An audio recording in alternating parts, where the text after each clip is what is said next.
I grew up believing quiet people like me were invisible, and that was usually fine.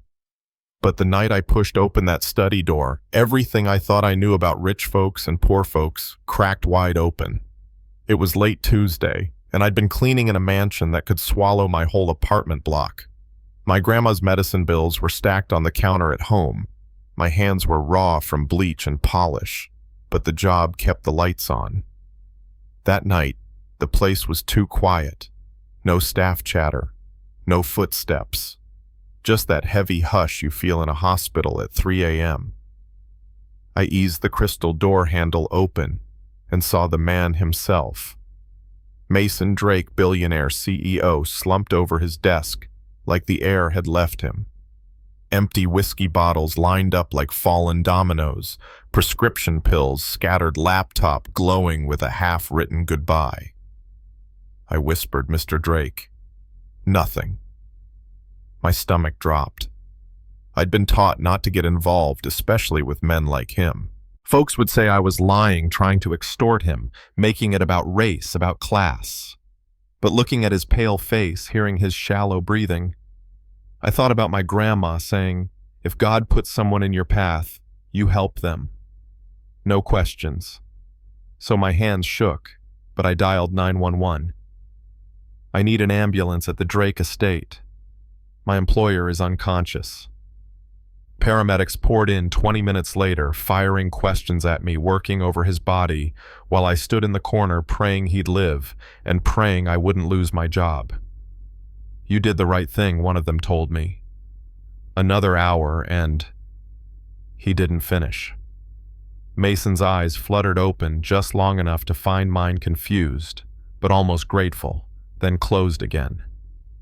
When they wheeled him out, I straightened the bottles, saved the document on his laptop without reading more, wiped away the mess. Not because it was my job, but because nobody deserves their darkest moment left out like a crime scene. I remember thinking, this could cost me everything, but at least he's alive. Weeks later, I found out Mason had decided to test me. He'd been curious about the young maid who called the ambulance instead of covering her own tail. So one Thursday, he stretched out on his leather couch, eyes closed, valuables laid out like bait wallet, laptop papers, even a glass paperweight worth more than my yearly rent. He wanted to see what I'd do. I'll tell you what I did. I dusted the shelves, careful not to disturb a thing. Then I saw him shivering. I went to the linen closet, grabbed a soft throw blanket, and laid it over his shoulders. Tucked him in like I would my grandma falling asleep in her recliner, opened a window to let the stale air out, set a little vase of daisies on the table. I never thought he was awake, never thought he was listening, but he was. And that was the moment everything shifted. After that, notes started appearing. "Thank you for the flowers." I'd forgotten how beautiful the sunset looks from the library window. Small things written in a strong hand. I answered back, just CB at the bottom, talking about roses in bloom which curtain-faced the sunset. It was the first time in years I felt my work meant more than a paycheck. Little by little, the mansion stopped feeling like a mausoleum and started breathing again. But the higher you climb, the more someone wants to pull you down. Her name was Veronica Steele Mason's rival from the corporate world. She showed up one December morning with a tabloid reporter and a photographer strutting through the marble foyer like she owned it. I was arranging Christmas garlands when I heard her voice dripping sugar and poison. "Oh, Mason, darling, we're just here to see your new arrangement with the help." My blood ran cold. She was waving rumors like a dagger, twisting every kindness between us into some salacious story. Mason said low and steady, "Get out of my house." The reporter shoved a mic forward. "Mr. Drake, can you comment on your relationship with your maid?" Veronica smiled like a cat. Late nights, private conversations, gifts exchanged. Mason's jaw clenched. "She's a valued employee. Leave." I couldn't breathe. All I could see was my grandma's face when she'd read headlines calling me a gold digger. I slipped out the back into the winter garden while inside Mason hissed through his teeth. "You have 30 seconds before I call security," Veronica purred back. "Your board will love this story." The mention of his late wife hit him like a punch. "Get out." His voice had that quiet edge you don't cross. I thought the worst was over. It wasn't. 2 weeks later, the police raided the mansion. Somebody had broken and stolen heirloom jewelry from his private safe, and somehow one of those pieces turned up wrapped in a cleaning cloth in my locker. I swear my knees buckled.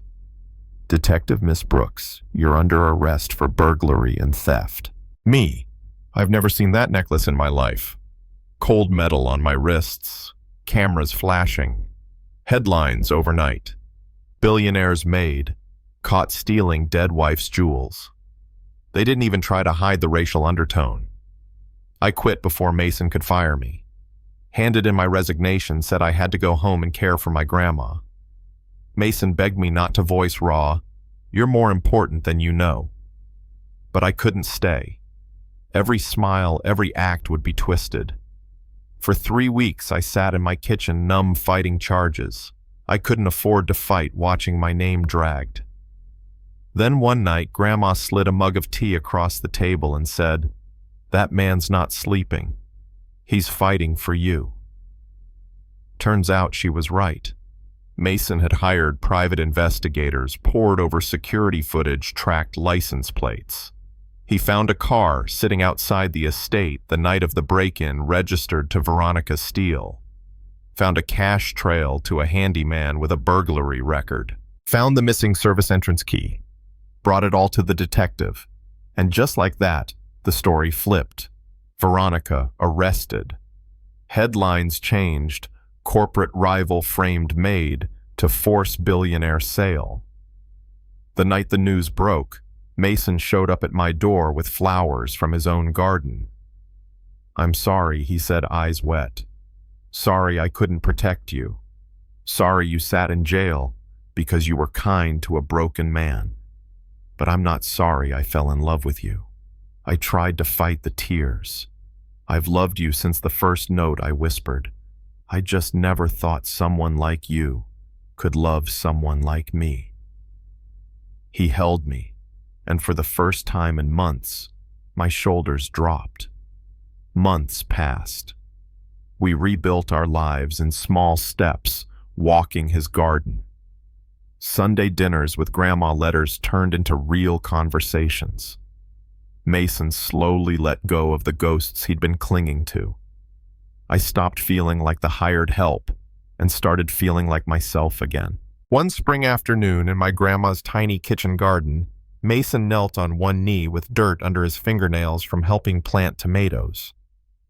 "Ava Brooks," he said, "you saved my life, not just that night, but every day since. Will you help me turn that big, empty mansion into a real home?" I laughed and cried and said yes. We married in the same garden months later. Mrs. Patterson stood like a proud general. Grandma gave a toast about stubborn hearts finally catching up to love. The mansion glowed with flowers and light instead of whispers and grief. But you know what sticks with me even more than the happy ending? That moment in court when the cameras tried to capture my shame and instead caught my resolve. That moment in his study when I laid a blanket over a man who thought he'd seen it all. Those small, quiet choices matter. And here's where I'll leave you hanging because life isn't as neat as a movie. We built a home, but the world still watches us, still mutters about gaps in class, race, age. Some people think I won the lottery. Others say Mason lost his mind.